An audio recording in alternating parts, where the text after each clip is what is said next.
நான் சுரக்காய் கூட்டு செய்ய போகிறேன். இந்த சுரக்காய் கூட்டு செய்கிறதுக்கு பச்சை பருப்பை ஊற வச்சுருக்கேன். கொஞ்சோண்டு பாசிப்பருப்பு, அதில் கொஞ்சோண்டு மஞ்சத்தூள் போட்டுட்டு வெங்காயம், பச்சை மிளகா, தக்காளி இதை இதிலே போட்டு வேண்டியதான். போட்டுட்டு இது வெட்டி வச்சுருக்கேன் பாருங்கள், சுரக்காவை இதில் போடும் க்ளீன் பண்ணி வச்சுருக்க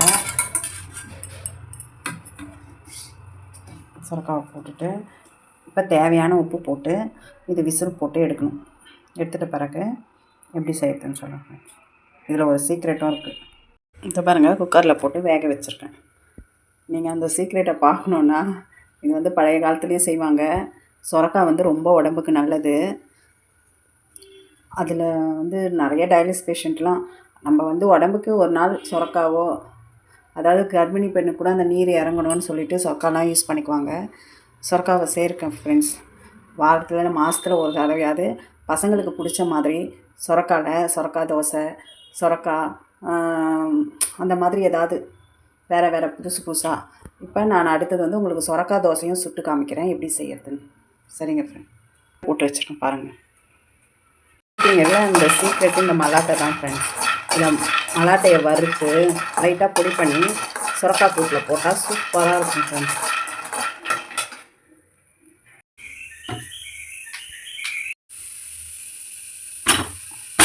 இதை பாருங்கள் ஃப்ரெண்ட்ஸ், விசில் வறுத்து பாருங்கள்.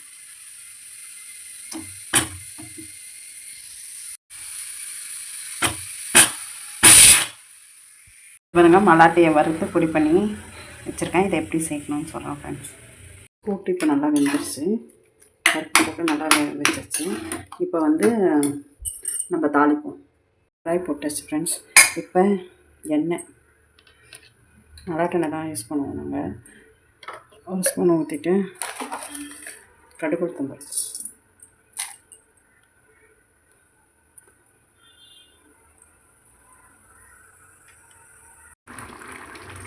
கடுகு உளுத்தம் பருப்பு, காஞ்ச மிளகா போட்ட பிறகு இந்த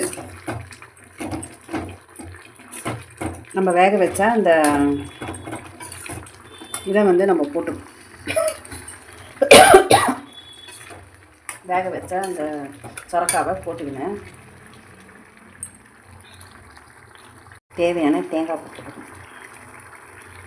உப்புலாம் ஆல்ரெடி நான் போட்டேன் ஃப்ரெண்ட்ஸ் வேக வைக்கும்போதே, புரியுதுங்களா? அதனால் உப்பு தேவை கிடையாது. தேங்காய் போட்டுட்டு நான் உங்களுக்கு ஒரு சீக்ரெட்டான இன்க்ரீஸ் சொன்னேன்ல, அது இந்த மலாட்டை பவுட்ரு பண்ணது தான். இதை இந்த ஸ்டேஜில் அப்படியே தூவிக்கணும்.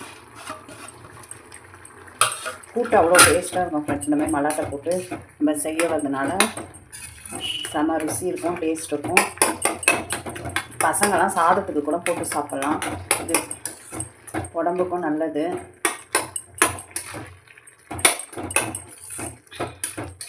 சுரக்காய் கூட்டு ரெடி ஃப்ரெண்ட்ஸ். பயங்கர டேஸ்டான சுரக்காய் கூட்டு ரெடி. பாருங்கள் ஃப்ரெண்ட்ஸ், நல்லா பார்த்துட்டு எனக்கு சப்ஸ்கிரைப் பண்ணுங்கள், சப்போர்ட் பண்ணுங்கள். புரியுதுங்களா? வீட்டில் இருந்தே எவ்வளோ சிம்பிளாக சமைக்க முடியுமோ 10 நிமிஷத்தில் செய்கிற வேலை தான் இது. சுரக்காவை நறுக்கிட்டோன்னா 10 நிமிஷத்தில் ரெடி ஆகிற சுரக்காய் கூட்டு தான் ஃப்ரெண்ட்ஸ்.